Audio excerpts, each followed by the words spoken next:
Assalamualaikum warahmatullahi wabarakatuh. Selamat pagi, salam sejahtera bagi kita semua. Om Swastiastu, Namo Buddhaya, salam kebajikan. Hadirin yang saya hormati dan saya banggakan, sebelum memulai, izinkan saya menyapa para hadirin dengan sebuah pantun sederhana. Burung merpati terbang ke awan, hinggap sejenak di kepala saya. Mari bersama kita kuatkan wawasan agar tak tertinggal oleh dunia maya. Yang saya hormati Ibu Evi Lutfitasari SPD MPD, yang saya hormati teman-teman seperjuangan dan seluruh hadirin yang saya banggakan. Pertama-tama, marilah kita panjatkan puji syukur kehadirat Allah Subhanahu wa taala karena atas rahmat dan kasih-Nya kita masih diberi kesempatan untuk hadir di tempat ini dalam keadaan sehat walafiat. Tak lupa juga salawat serta salam kita curahkan kepada junjungan kita Nabi besar Muhammad Shallallahu Alaihi Wasallam. Di tengah derasnya arus perkembangan zaman, kita masih diberi ruang untuk saling berbagi, menimba ilmu, dan membuka cakrawala berpikir. Izinkan saya membuka pidato ini dengan sebuah kalimat yang sangat relevan dengan tema kita hari ini, yakni siapa yang menguasai informasi, maka dialah yang menguasai dunia.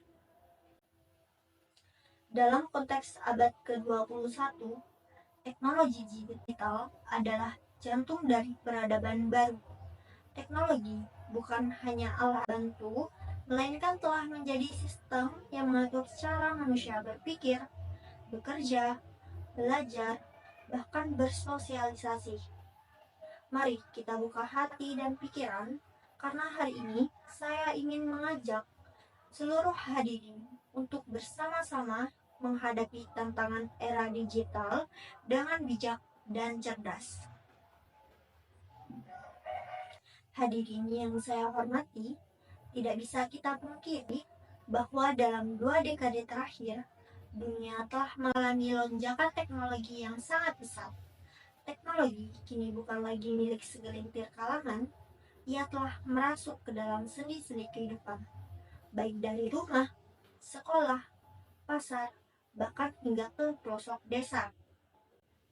Menurut laporan WR Social tahun 2024, jumlah pengguna internet global telah mencapai lebih dari 5,1 miliar jiwa.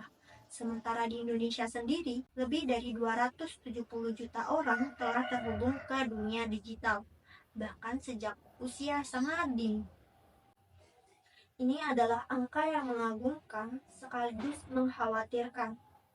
Mengagumkan karena menunjukkan akses yang merata, tetapi mengkhawatirkan karena belum tentu semua pengguna memiliki literasi digital yang memadai.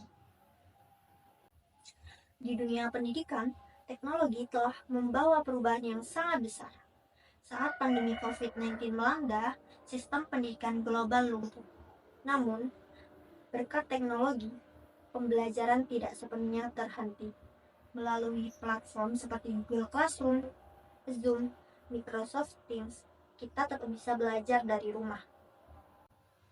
Hadirin, ini membuktikan bahwa teknologi bisa menjadi solusi dalam kondisi darurat. Namun, setelah pandemi berlalu, pertanyaan yang sering muncul, apakah kita cukup siap menghadapi gelombang digitalisasi saat ini? Sayangnya, jawaban dari pertanyaan ini tidak sesederhana iya atau tidak. Sebab, kita juga menghadapi berbagai tantangan serius, salah satunya adalah kecanduan teknologi. Banyak pelajar, bahkan orang dewasa, menghabiskan waktu berjam-jam di media sosial tidak untuk belajar ataupun berkarya, tetapi untuk konsumsi hiburan pasif, sehingga dampaknya dapat menurunnya konsentrasi, melemahnya interaksi sosial secara langsung, bahkan gangguan kesehatan mental seperti anxiety dan FOMO atau yang disebut dengan fear of missing out. Tak hanya itu, kita juga menghadapi ancaman serius berupa penyebaran hoax, cyberbullying, hingga kejahatan siber. Berdasarkan data dari Kominfo, lebih dari 11.000 konten hoax tersebar di Indonesia sepanjang tahun 2023. Hal ini menunjukkan rendahnya tingkat literasi digital masyarakat kita. Bayangkan, menurut survei UNICEF, 1 dari 3 remaja di seluruh dunia pernah menjadi korban kekerasan di dunia maya. Ini bukan sekadar angka, ini adalah nyawa, masa depan, dan kepercayaan diri generasi muda kita. Hadirin yang saya cintai, kita tidak bisa menolak kemajuan teknologi, tapi kita bisa memilih bagaimana kita menghadapinya. Saya ingin mengajak hadirin semua untuk mengambil langkah nyata. Pertama, kita harus membangun kesadaran tentang pentingnya literasi digital. Literasi digital bukan sekedar tahu cara menggunakan smartphone, melainkan juga kemampuan untuk berpikir kritis, menyaring informasi, berperilaku etis, dan bertanggung jawab dalam dunia maya. Yang kedua, penting bagi kita untuk memiliki manajemen waktu digital. Gunakan teknologi sesuai kebutuhan. Batasi penggunaan gawai untuk hal-hal produktif. Misalnya, tetapkan waktu khusus untuk belajar, membaca artikel, menonton video edukatif, dan waktu untuk beristirahat tanpa layar. Ketiga, kita perlu menyusun siasat penggunaan teknologi secara kolektif, baik di lingkungan keluarga maupun di lingkungan sekolah. Buat aturan bersama seperti jam bebas gawai saat makan malam, penggunaan gadget yang diawasi oleh orang tua, dan kegiatan sosial tanpa gadget di akhir pekan. Dan yang terakhir, gunakan teknologi sebagai media kreasi, bukan konsumsi semata. Mari kita ubah pola pikir dari yang hanya menonton menjadi membuat, dari yang hanya bermain menjadi belajar. Banyak anak muda sekarang bisa menghasilkan karya luar biasa lewat teknologi. Dari yang membuat animasi, mengembangkan aplikasi, hingga menjadi penulis dan konten kreator yang inspiratif. Hadirin yang saya muliakan, kita semua memiliki tanggung jawab untuk menjadi pengguna teknologi yang bijak dan cerdas.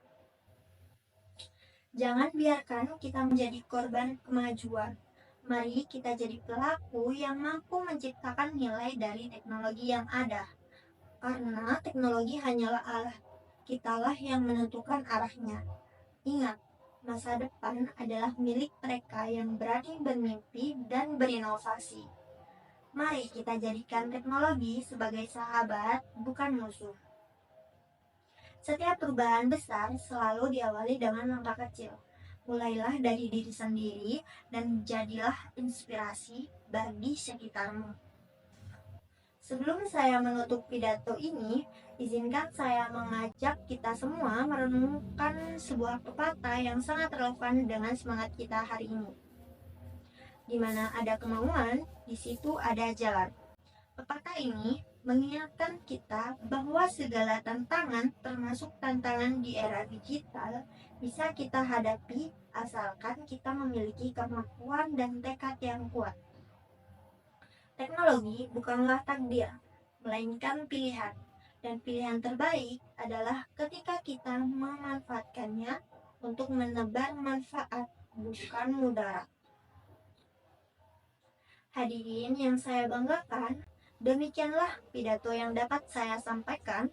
Semoga apa yang saya utarakan hari ini bisa menjadi refleksi bersama agar kita lebih bijak dalam menyikapi dan menggunakan teknologi digital.